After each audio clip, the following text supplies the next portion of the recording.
behalf of the National Newspaper Publishers Association, we're very pleased today to welcome Dr. Otha Thornton, who's the past president of the National Parent Teachers Association throughout the United States. He has a distinguished military background, distinguished leadership in dealing with public education. He's down in Georgia today, and we're just pleased on behalf of the NNPA, the National Newspaper Publishers Association.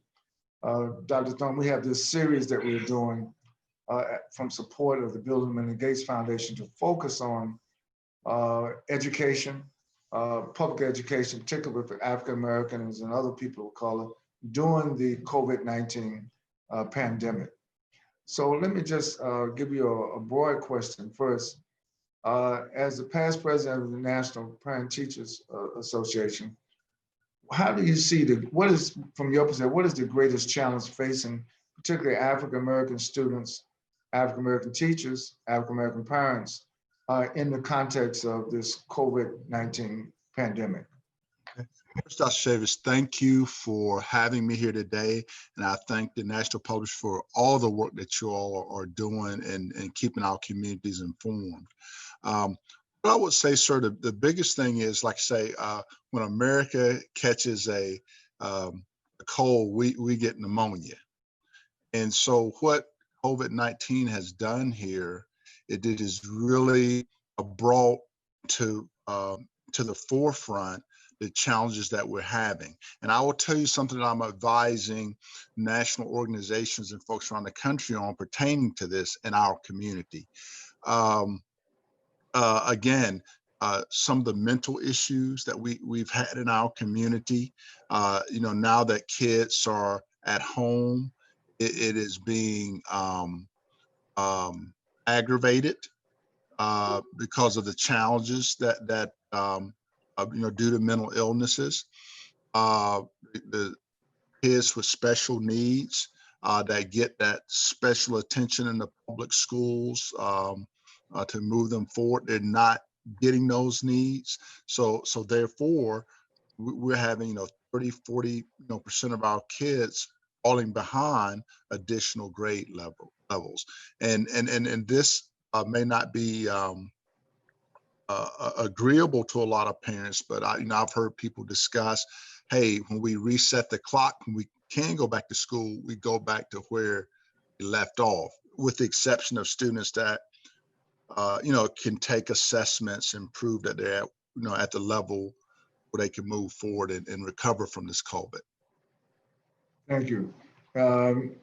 Before the coronavirus pandemic really hit the United States, there was already considerable discussion about the education gap. Yes. Particularly around the third grade reading test, as you know, is a sort of a milestone projector of future academic success, being able to read on grade level by the third grade. Can you give us, from your experience and from your knowledge, what is happening? Is the gap widening or as a result of the coronavirus, particularly pre-K through 12, but with a little focus on the third graders being able to achieve that reading test? Yes, sir. I would say that the gap is widening again because they don't have the support, within the public schools, and like I said, they're back with families and the educate. And I do say this too: education begins at home, whether that's informal or formal. That's where kids first begin to learn. So if they come from a home that don't have the resources, they don't have like books around, magazines to read, then that just further sets back the reading skills and abilities. And then again, professionals being able to intervene and address those reading challenges. So yes, sir, there is going to be a setback. And I look at, I have friends, families that kids are doing school online. So one teacher said they expect expect us to edutain our kids instead of educate our kids. So we really have to focus on that because, you know, I hear some parents say, oh, you know, my kids on Instagram or they're on Facebook when they should be paying attention in class. Again, that goes back to the home, discipline, and parents that may not have the ability, or because they're working, or because they're stressed because they don't have their jobs all these type things are a factor, and they affect the education level. And one of the things that I'm pushing as a advisor with National PTA is that we really focus on say mental issues and addressing mental once the kids get back into school, which my assessment, it will probably be next fall. And I think some schools that can start in the summer will start in the summer just to get kids back on track. Yes. In terms of the issue of tracing, tracking with the virus, but tell us what in the education field has been done also to trace the academic performance or the challenges that our students, I mean, particularly from African Americans. You know, one of the issues with standardized tests is that there's some cultural insensitivities in a lot of the standardized tests. But also, I would suspect that there are also cultural disparities when it comes to how school systems are evaluating whether or not the students are progressing or not, even during the virus. Yes, sir. Well, that's another thing I'm dealing with, and I can tell you specifically. I was talking with some leaders in the Seattle school district, and one of the things I was talking to them about is now as we're going through this major shift in America right now, I'm saying we need to look at our curriculum in our school systems, and you know we talk about balancing things out. We need to be more sensitive to cultural education. Like you and I know civilization began in Africa. We know the contributions to the world that the average kid does not. But so how do you develop a kid, you know, when we talk about Maslow's hierarchy of needs, a sense of belonging, when we know that, you know, the curse or sin of our country was slavery, and they stripped us of our cultural heritage, and that is so important in the psychological development. So what I'm telling school systems is you need to reconsider and look at your curriculum and try to make sure that it is balanced. You can't talk about equity, you can't talk about inclusion, you know, and diversity if you don't get the story right and as best as possible. So that's something I'm pushing, and nationally I'll continue to push that we push for balancing our curriculum out to give a better story of, you know, the African American community and our contributions to the world. Right. I think I'm so glad you raised that issue because, you know, we represent all the Black press in America, and one of the issues we constantly have to address is the inadequacy of dealing with the Black experience. There's almost a denial sometimes of systemic racism that until some tragedy happens, then people rush, oh my God. And of course, even with the cry for Black Lives Matter, it's deeper roots that gives manifestation to these injustices. But on the curriculum, I agree with you. And I think that's one of the things that we would like to collaborate with you ongoingly is how to make our curriculums, because not only just for Black students, but for all students. I think, as you know, Dr. Thornton, one of the things that feeds racism is ignorance. That's right. So, you know, you have a lot of people adhering to white supremacy because they just don't know any better. You know, they're ignorant of the facts. And of course, the demographic changes. I'm gonna talk specifically about Georgia, where you are. Okay. I know you're in Atlanta and you've done work in Savannah, but the demographics of Georgia is changing. I think the whole world is looking at Georgia for the first time in many years, went blue. And of course, we're not necessarily having a political discussion now, but an education discussion. Yeah. But about the demographic changes of Georgia. As Georgia becomes much more multiracial, multi-ethnic, multilingual, how does that affect public education? Okay, well, sir, first of all, I will tell you in 2014, when I was national PTA president, there were, I think, around 55 million children in the public school system. And at 2014, I believe it was September, that shift happened, where the majority of the children in the American school system were children of color. Really? In Yes, 2014? That's correct, sir. In September 2014. And I boast a little bit. I said my board, I made sure that the National PTA board at that time reflected the demographics of America, the representation. Great. So here in Georgia, the way it's set up, and again, I know we're nonprofit and things like that, but for the sake of the discussion, yes, of course, I would tell you that the Republicans have run Georgia since 1992. So they've done a lot of, and I actually worked down at the Capitol for a year and a half as a legislative chair for our organization. And they have passed all of these laws, and specifically on education, around giving tax credits to private schools. And for Georgia, I tell people back in Brown versus Board, 1954, in 1955, our governor at the time says he would make every public school private in Georgia before he integrated them. And Georgia, like I said, being a native Georgian, 8th generation, my public schools didn't fully integrate until 1972. I was in first or second grade. And a lot of people don't believe that when you talk to them. I believe, listen, I'm from North Carolina. Well, I went to jail in Wilmington, North Carolina, because they was just desegregating the schools in 1971, 1972. People don't hardly believe that. Yes, sir. It took all that time from 1954 to when the Brown decision was made. It still took more than 2 decades, almost 2 decades, for us to desegregate the public schools in America. Yes, sir. And again, there, I was the 2018 Democratic nominee in Georgia for state school superintendent. I won the primaries, and one of the things that in my debates, I talked about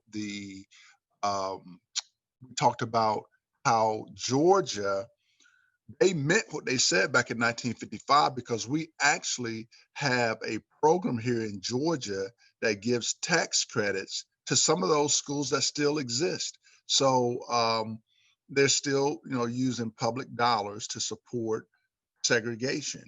And that's something I'll continue to fight about. We have about $500 million a year in Georgia that goes to these private segregation academies that came about in the 50s and 60s.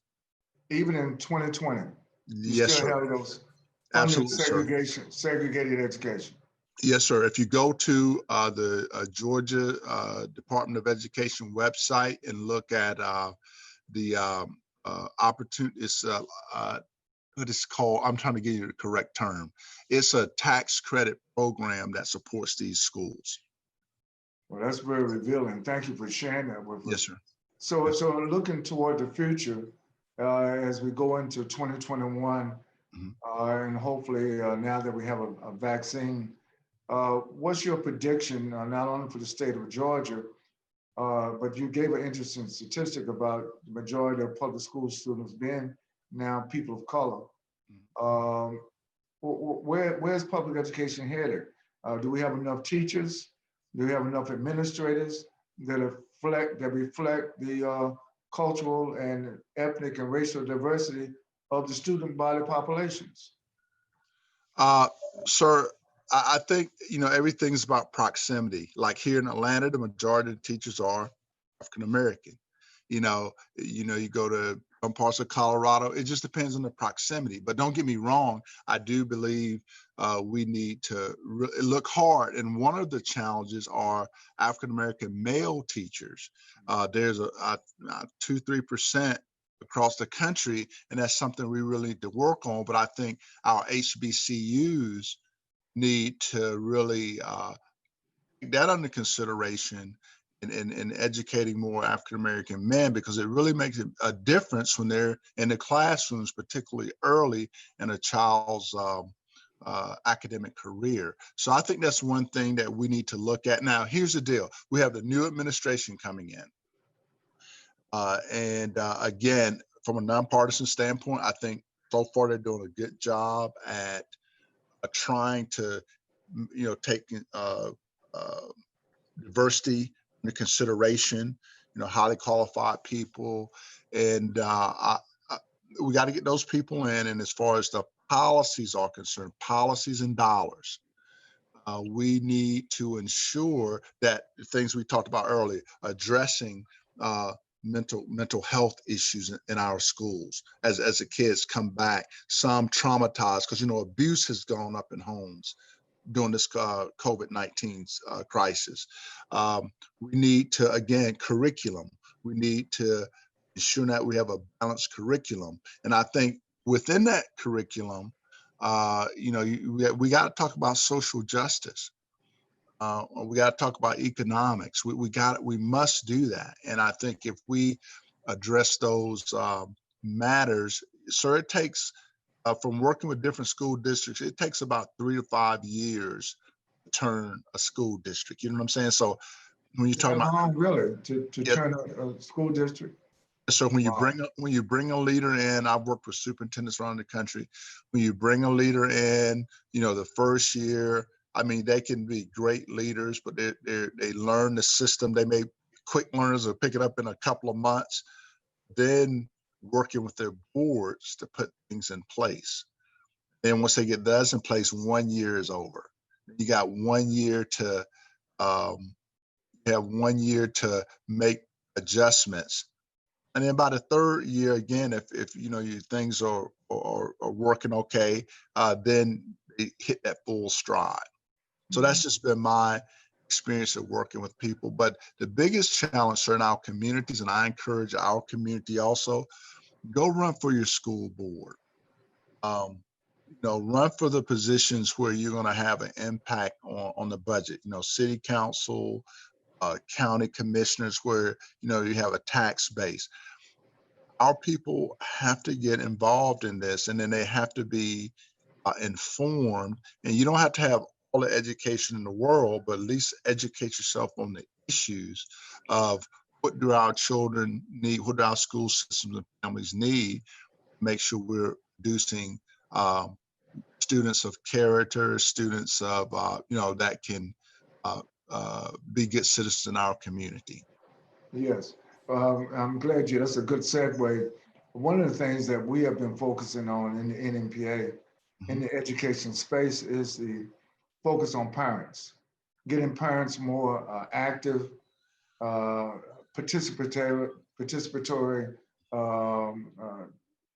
necessity for parents, not only at the school board level, the PTA level, but in all aspects of, particularly at the state level too, where decisions are made with the State Department of Education. Can you just respond a little bit more about how important it is for parents to be involved in the education of their children, no matter what grade level?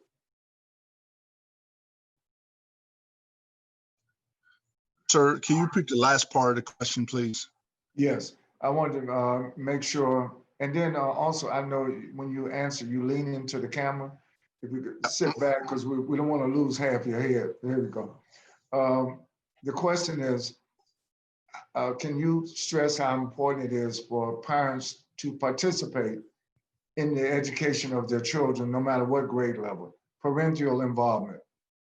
Absolutely. Well, sir, as I mentioned earlier, education begins at home, the education experience.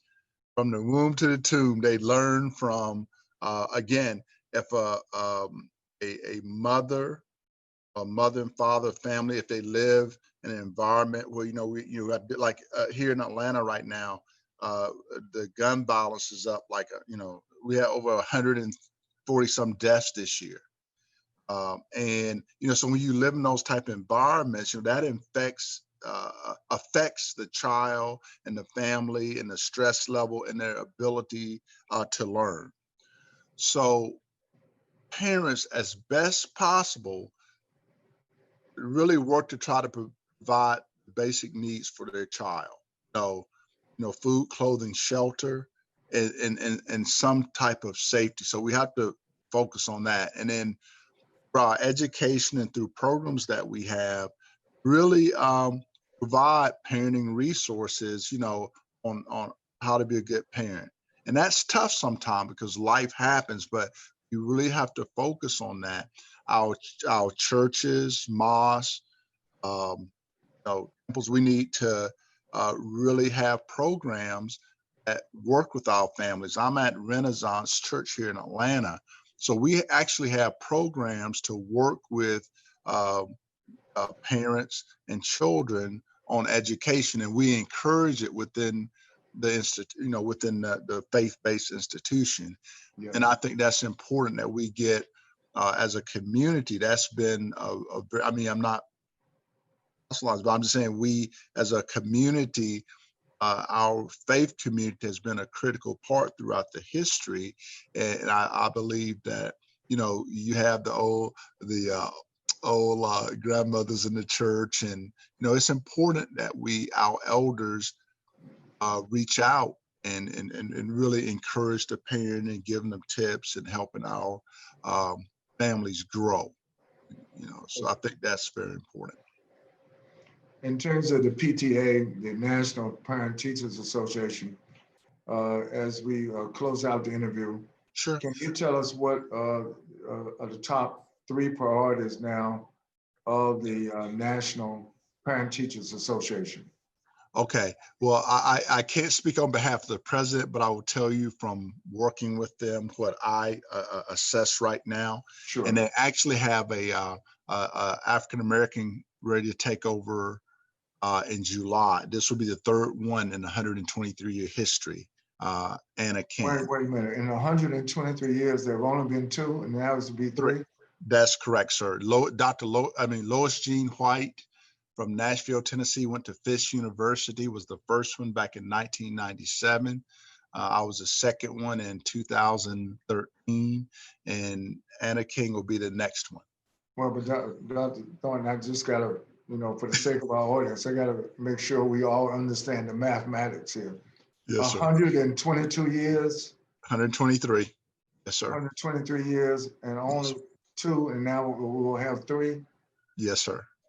That's correct. Oh man! So the Parent Teacher Association has got to practice what it preaches. Yes, sir. Well, sir, we're working on it. And when I was the national president, as a strategist, I put things in place like, or enhance things like the nominating committee.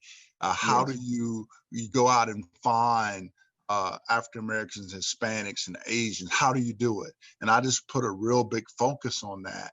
And as far as the process is concerned, internal processes, although I couldn't be involved in them, I could influence them to say, hey, we're not a club. We are a association looking at policy to make things better for all kids. So I was able to get some good people that eventually sat on the committee and made a difference. So the national board is very diverse, and that's because of the work that that committee has done over the last 5 years. So the top 3 artists research, what I gather, because I do communicate with the leadership. I would say we talked about it back in July. I would say diversity, engagement, and inclusion. They've actually hired a team that's working with them to make sure they're addressing these issues.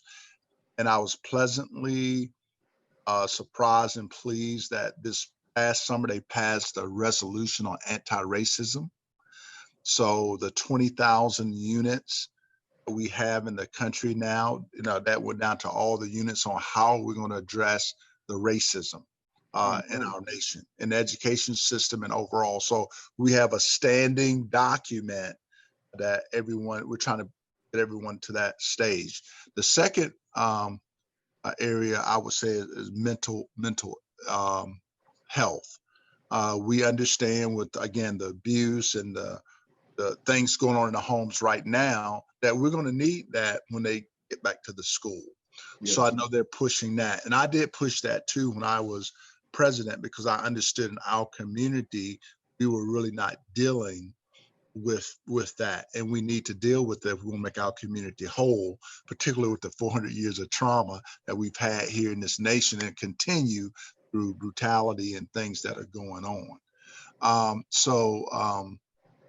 And I would just say, and the third, I would say membership, like all nonprofits, I say all, some nonprofits that, they're losing membership due to this COVID. People are just in survival mode. So these are, I think, the big three things that I assess that they're working on, and I'm advising where I can in these particular areas. All right. Well, listen, Dr. Otha Thornton, thank you so much. Your words, your views, your perspectives, your experience, and your insights have been so helpful as we try to plot a course forward that will help close that education gap, and particularly for African-American students and parents and administrators, as well as other persons of color in the school systems across the country. We wish all of them our best, and we wish you the best, and congratulations on your own continued leadership. And we want to follow back with you, probably do a story on some of the anti-racism programs that are now gearing up. I think that's a great national story that we would like to work with the National Parent Teachers Association. But again, on behalf of the NMPA, thank you, Dr. Otha Thornton. And sir, Dr. Sips, thank you for your outstanding work and your contributions. And we stand on your shoulders, sir, the work you've done in the past to make a difference. And we hope we can live up to that and have some shoulders to stand on for our future Absolutely. folks. Thank Yes, you. sir. Best regards. Yes, sir.